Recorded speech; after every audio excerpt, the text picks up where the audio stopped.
Welcome to Security Wala, where we are securing the future one byte at a time. Explore the world of AI and cybersecurity with us.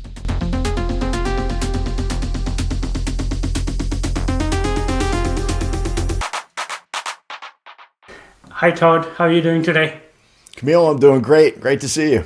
I know it's been a while. We end up meeting each other in a very different circumstances.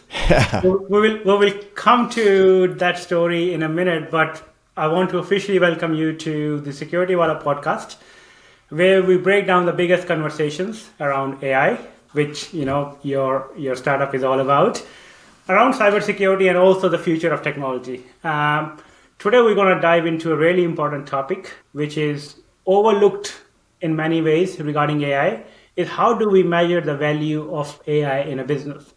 Everybody wants to use AI, but how do you really quantify that element?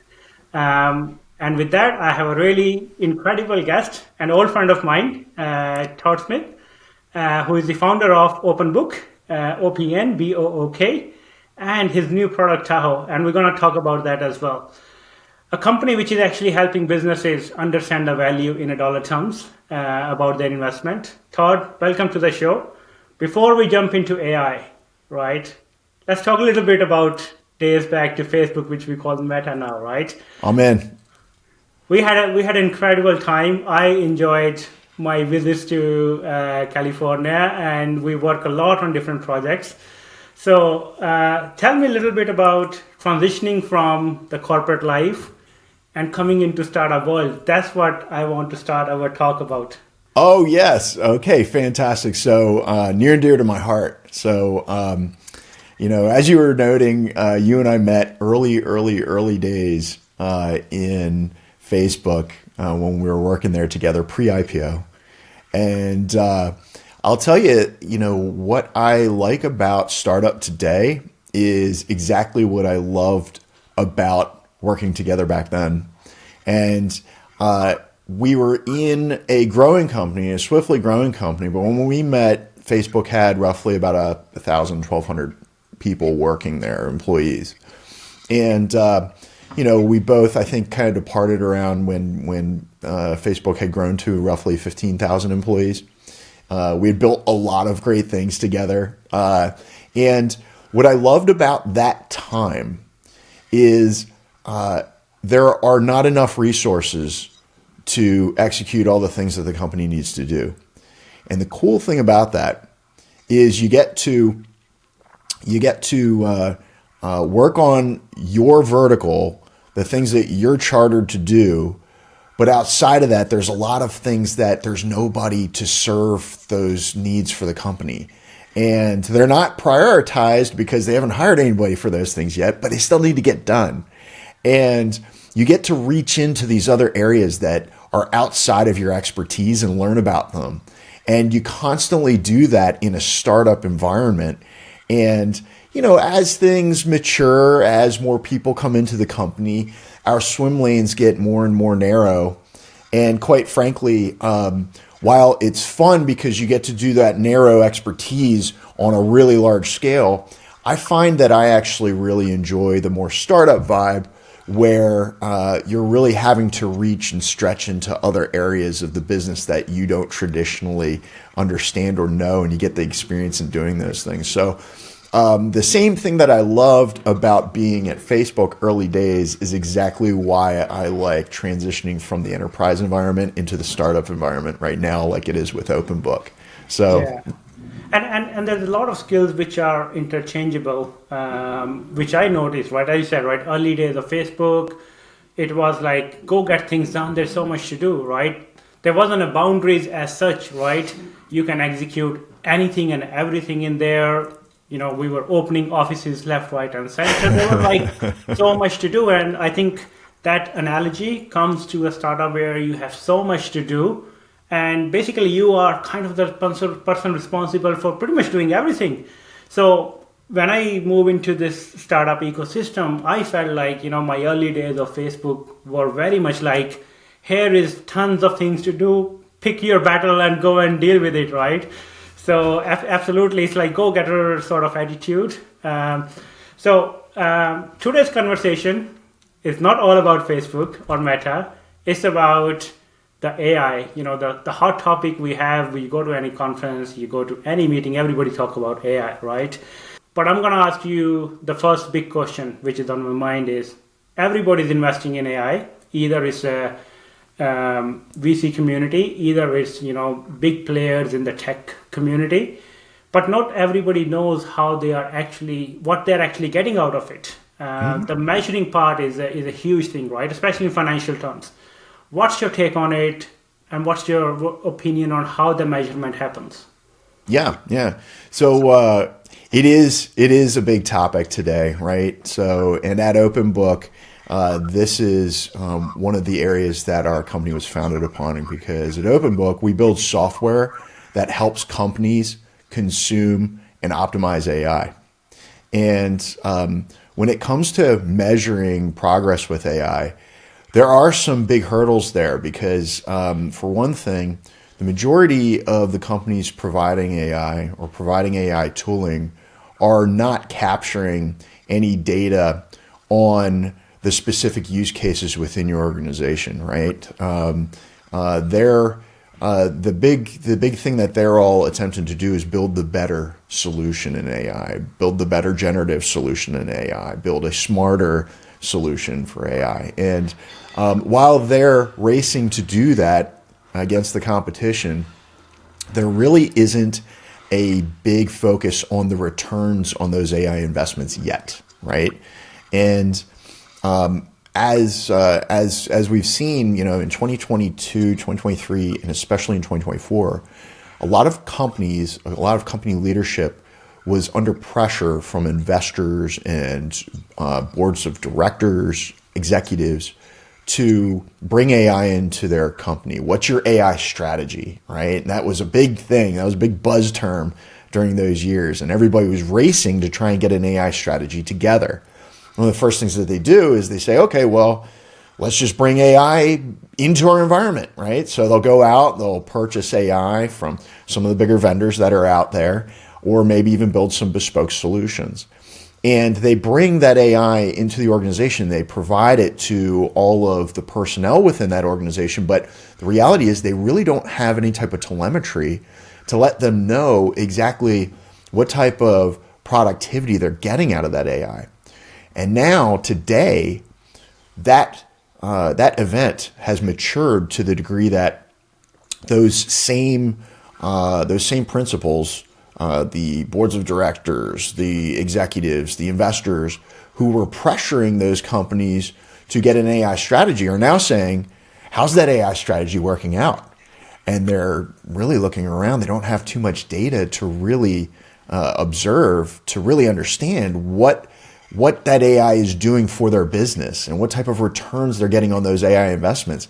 And they're quite frankly lost. Some companies are actually going through efforts to cull that AI investment right now and actually figure out which AI investments or costs can we start getting rid of, right? Yeah. So, and the thing is that now, even in that culling motion, they don't even know if they're getting rid of the right things, right? And the reality is you don't really have good telemetry on who's using it. You don't understand what type of value people are getting out of it. You don't know who your top performers with AI really are. And you also don't know where are the gaps where you could be using it or could be using it better. So these are some of the bigger challenges in observing AI and understanding how it's being consumed throughout a company today. And it's something that Opnbook has targeted to solve. We have some products built around solving that. Yeah, so what I'm hearing is that the hype is coming down a bit, right? We already in few years where let's bring AI because everybody's doing. So I think now people and the companies are realizing that the hype is a bit down. Now let's talk about the hard numbers. And when it comes to hard numbers, Todd, in your experience, where the organization are struggling most? Are they not able to identify what numbers to go after, or they don't have any, I would say, fundamental to measure AI in any capacity?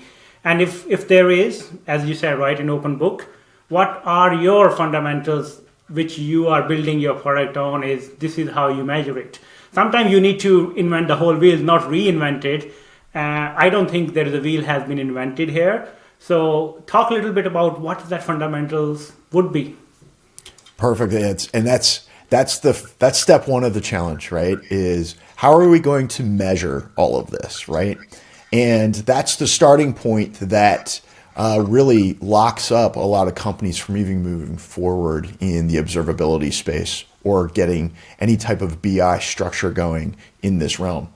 So if we think about just the raw data that you could capture potentially from AI, you start looking at, well, how often is it being used? How many prompts are people executing against?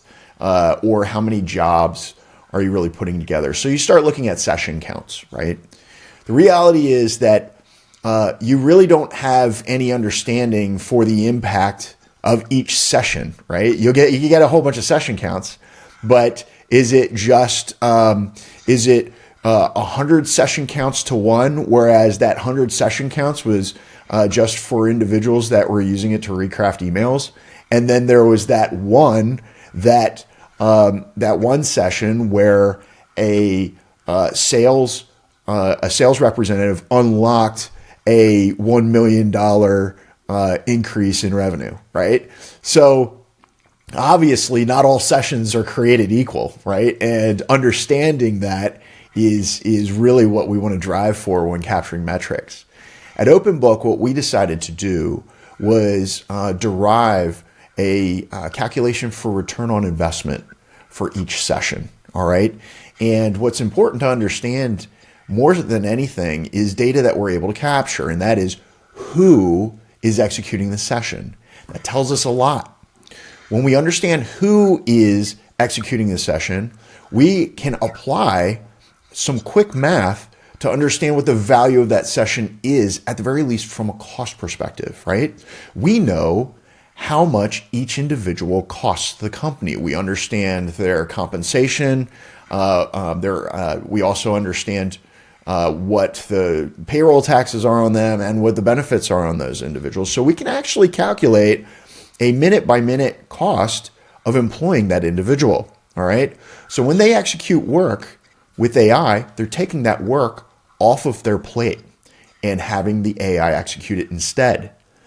When the AI executes that work, and if we can derive a rough understanding of how much time it would normally take for that individual to do it manually, we can apply a dollar value to that work being executed. And when it's executed by AI, we can then apply that value as an efficiency back to the company. So we can actually apply a value to the AI doing the work instead of the individual doing the work. And now we're getting to an area where we can start to apply a value on that session. Second, what we can do is we can review the work that's being done. We can actually look at the prompt request and the response, and we can analyze that information to tell us what type of work or what classification of work was being done. All right. So we can see if someone was scripting code, or we can see if somebody was just recrafting an email, or if someone was building a new marketing scheme and so forth. So we can actually qualify that type of work, and then we can start putting assumptions together on what type of gains to the company or what type of productivity to the company is being brought to the company. So there is another dimension of value or return on investment that you're able to get, both from the efficiency side, where we're actually looking at the value of taking that work off of the individual's plate and gaining that in work value of this of the AI, and we can even look at the productivity of that work being done. That's what the Opnbook platform is capable of doing, and that's what we've developed so far. So that's how we're applying the different metrics that we're able to capture, assessing those metrics, and then applying an actual return on investment calculation so we can provide telemetry across the entire company. We can look at which teams are executing with AI and what kind of productivity they're getting. We can look at it at an individual level, and we can even look across the entire company, and we can get the different aggregations based on the different work types that are being done, the different classifications of work, and then down to those different org divisions throughout the entire company. I was just thinking, with all that information, you can actually do a lot of future planning of your organization to see these are the skills which we need, and these are skills to be done by AI, because our employees are already using AI for this. So a lot of insights will help you to make strategic decisions down the line. It's fantastic as a forecasting tool to figure out how you're going to be applying those tools. It's also strong in looking from a historical perspective, who needs help using it, right? We can actually start to look at who are the high performers, who's creating a whole bunch of productivity with AI, how are they managing that AI? And we can look at what it is that they're doing, and then across the balance of like for like roles, help to up level the balance of the company. So both in enhancing the capabilities or the future productivity of your organization, as well as that forecasting capability that you're indexing to, there's so much that can be done here in the early days of BI in the AI realm. And we're excited to be a part of that. Yeah, no, that's great. A lot of insights. All I see is a lot of data points, right? And you can work a lot on the data points. As we are on Security Wala podcast, we always look at the security side of the things, Todd. So I have to ask you, how does security fit into this AI financial value? Are companies even factoring in the risk when they measure AI success? You mentioned about persons, package, what level they are, how much they are using, let's say, the tokens, how much they are basically spending on AI. Where do you capture the security risk element? That's great. That's great. So we are capturing and classifying the types of work that people are executing against. I think the biggest piece when it comes to security is, what levels of security or guarantees do you have on the information that's being deposited into the AI tools that are available to you today?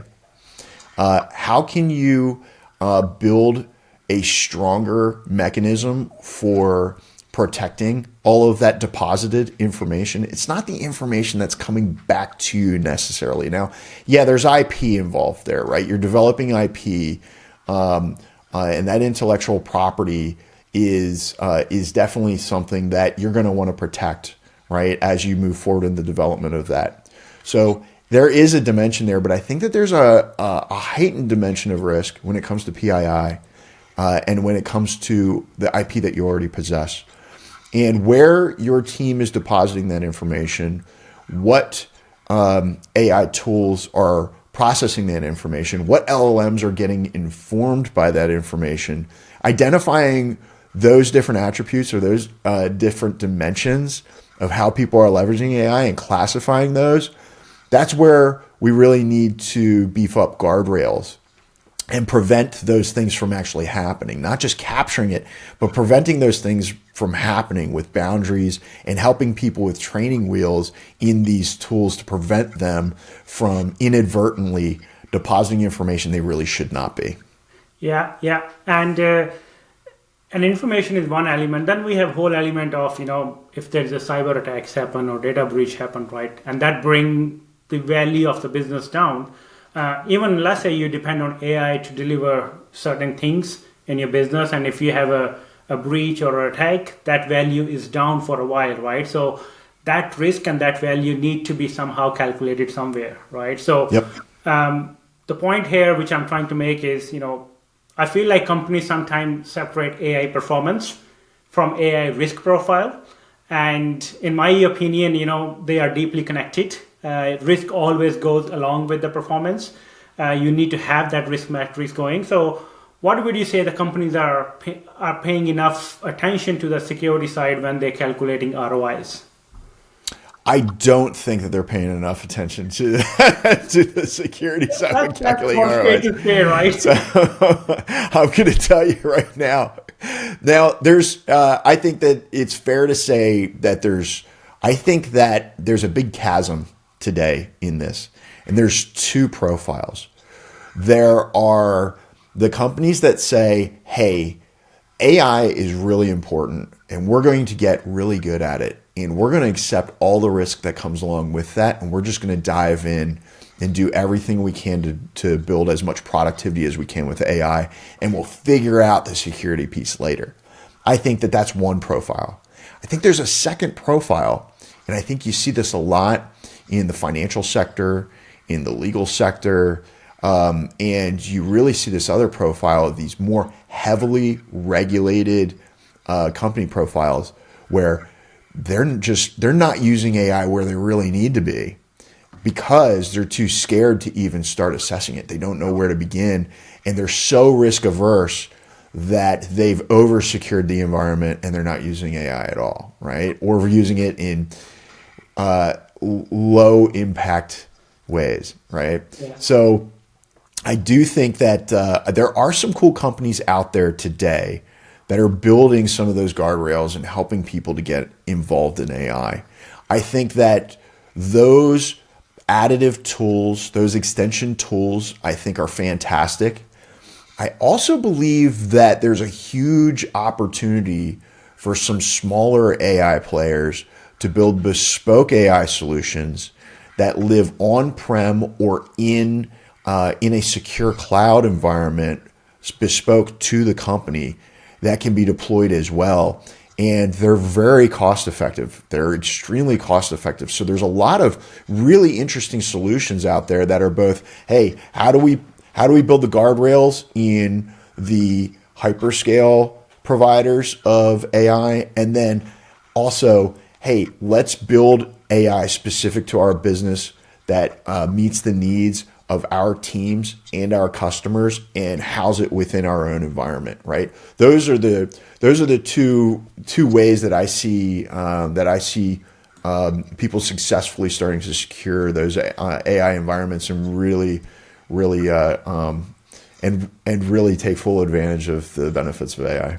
I really hope the analogy would change that we'll deal with the security afterwards, right? So that is usually always the business norm. Let's figure this out and we deal with security after, right? I believe because the AI is so rapid growing, there will not be enough time to do things later. And with other industrial revolutions I see, right, you always have time to catch up. But because now even the AI is evolving so quickly, every day something new is coming, right? Even we are struggling to keep aligned with what is happening in this field of AI development, right? Sure. So again, my understanding, this is me a little biased towards the security element that, security has to come along because you will not have time to do things afterwards. Yep. To that end, you start thinking about, and building on your note, you start thinking about the different S curves of major technology solutions, especially in this realm. And if we start thinking about those adoption S curves of technology, and we start looking at the S curve of the internet, right? Kicked off in 1990, and it didn't reach really like 90% saturation until you hit around the 2007 mark, right? 2007, 2010 mark. Whereas then mobile hits, right? And mobile, then that S curve was shortened quite a bit. And rather than being a 17 or 18 year climb to the full saturation, that 90% saturation, that started in 2006, 2005, 2006. And then we see that S curve reached that 95% saturation or 90% saturation somewhere around the 2017, 2014 mark. So you're probably talking like an 8 to 10 year climb. Well, when you look at the saturation of AI and the adoption of AI, gosh, we are only a few years into it, but you're already at that 60 to 70% mark already. Yeah. So the adoption of this technology is so fast paced. And to your point, it is spreading like wildfire. And the reality of it is that, the risk profile, the full understanding for the risk profile is really slow to catch up here. Yeah. Now we covered some good points on the security part. We're going to move into the governance and transparency because, there's a lot of legislation around the world trying to create a governance around AI, right? As you said, wildfire, how do we contain it, right? So we need to have some governance. But there's another element is the transparency of AI, right? We call the black box. Don't know what is happening inside the black box, right? A lot of companies, they want the results, but they don't want to know how the system works. Like, give me the output, works for me, I'm happy with what you are delivering, but there is an element of transparency is also important. How a black box is making a decision, right? Are they really making a decision which is good for the company? So you need to have that transparency element, right? Why they're making certain decisions. So until you don't have that, building a trust on a black box would be a challenging part. So talk a little bit about AI transparency and governance and its impact on the business adoption part. Well, I have an opinion here, and it's slightly a hot take, but I think that I believe it's my feeling that this problem is rooted in really large suppliers providing these solutions, right? I do believe that when you exercise more control by bringing that AI solution in-housing or insourcing that AI solution, I think you start exercising a lot more control over it, especially from that output perspective of the AI, right? When you build bespoke AI for your environment and you land it within an infrastructure under your control, that's really the only time that you're fully exercising that capability. When you're doing it with a larger provider that is slurping up the data that your organization is providing it, okay, and they are leveraging their LLMs, even though they license that LLM just to you, and it's only landing in your LLM or informing your own company's specific enterprise LLM. There's still the reality that it's their tech that's processing it, right? And it's their tech that's delivering those responses back.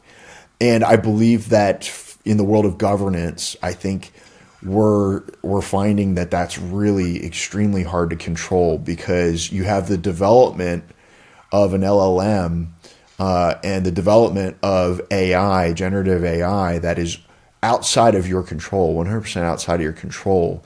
And I think that that's actually, I don't know that this trust element that you're talking about, this black box trust element, can be truly achieved in that realm. I don't know. I'm sure that there's great teams out there that are working to solve it. I've seen some.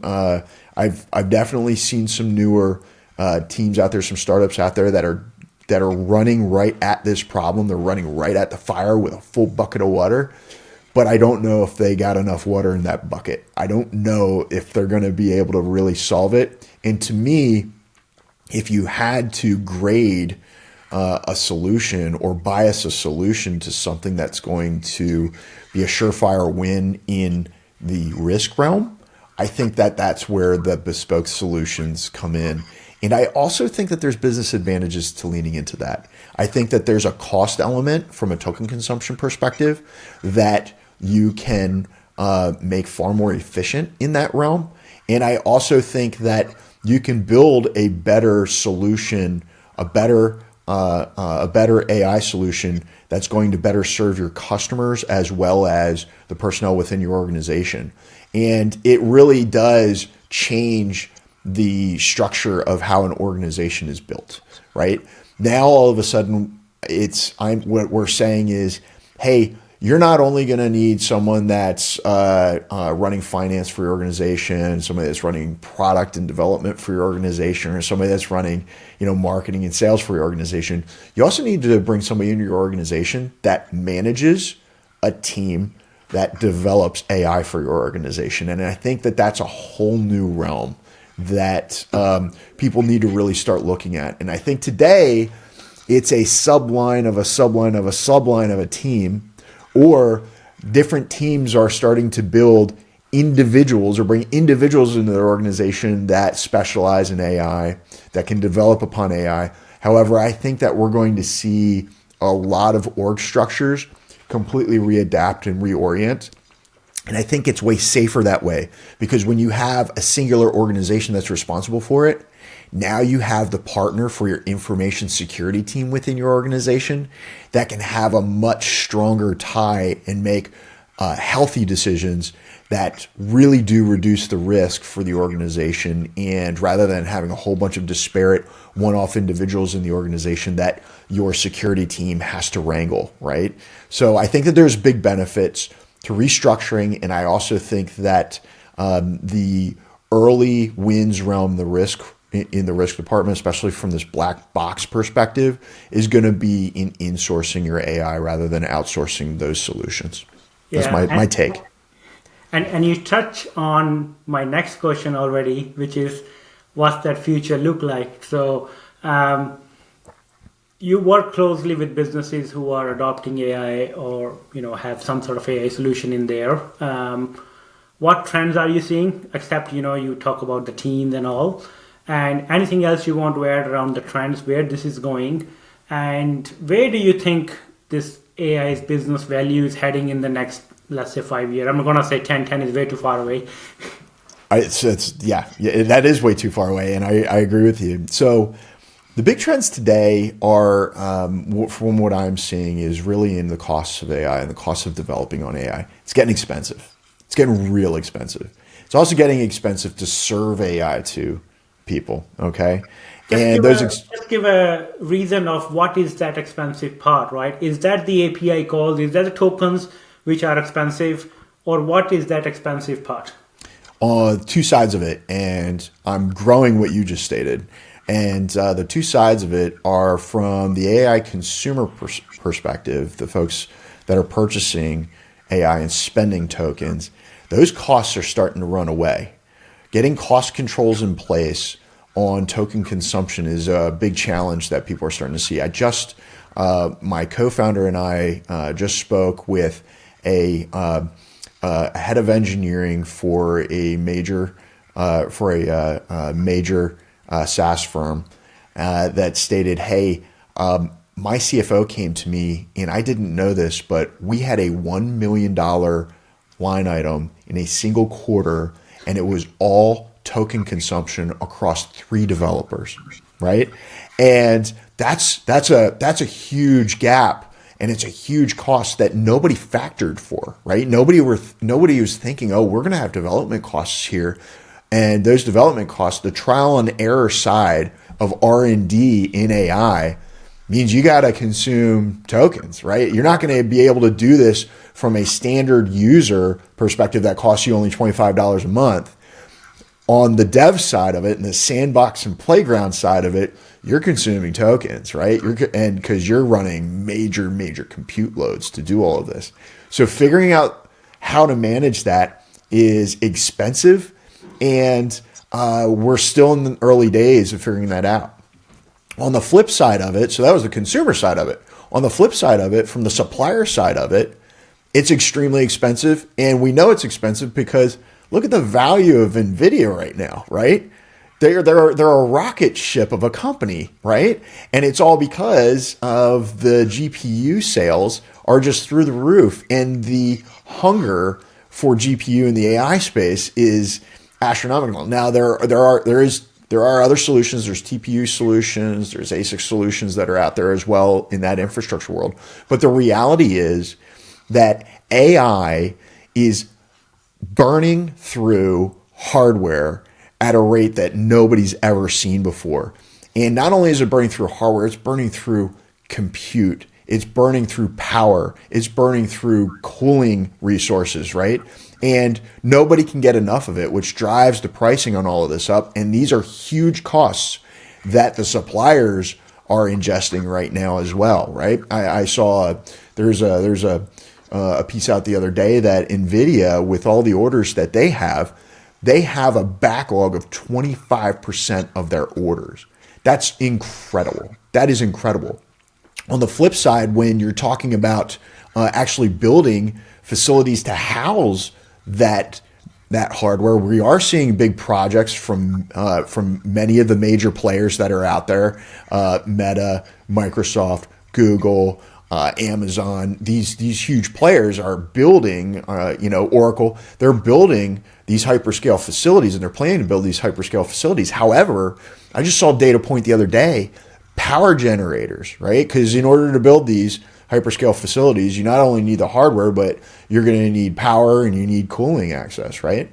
And power alone, there's a 90-month wait on power generators. There's a 90-month backlog just on orders for power generators. So, the costs that these companies are incurring are ridiculous and astronomical as well, right? So getting cost controls in place here is a major challenge, and that's where we're seeing everybody have concerns.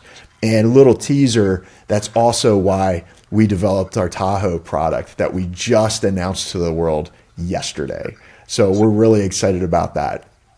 Yeah, and I think we at the closing of our discussion, Todd, the most important thing, which again, a lot of companies are not talking, is the cost, right? The tokens are expensive. You're given a full detail about compute is not cheap. If you think, an AI is giving you an answer in a split second, it is costing power, it is costing compute, it is costing a lot of things. And this is why it's an expensive technology. So this has been incredible conversation, Todd. Glad to hear your thoughts around AI and how it is shaping. I think a lot of businesses and security professionals who are listening are going to rethink how they're going to measure AI success. But before we wrap up, where can people learn about Opnbook or Tahoe, about and all the work you guys are doing? And now I know you have an incredible team. I know a couple of the guys in your team as well. So how can they reach out to you? Yes.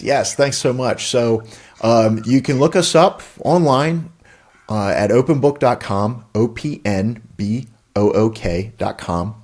And you'll if you visit there, you'll see a lot of information about Tahoe, which we just released yesterday. And Tahoe is a software infrastructure solution that reduces all of the compute costs in AI. It reduces the power consumption in AI, and it increases the productivity of existing hardware in AI as well. So we love to tell people more about it. Again, you can find us at opnbook.com, OPNBOOK, and you can also reach out to us, founders at opnbook.com. We'd love to hear from you and help you out, both from the observability side, the BI side of your AI, and providing you some really cost-effective solutions for all of your AI compute. Thanks so much, Camille. That's great. Perfect. And for everyone listening, AI's value isn't just about performance, as Todd said. It's about also the security, the trust, and the real-world impact. If you enjoy this conversation, make sure you subscribe, comment on the conversation if you have any value to add on what me and Todd talk about. And see you in the next episode of Security Voila. Thank you.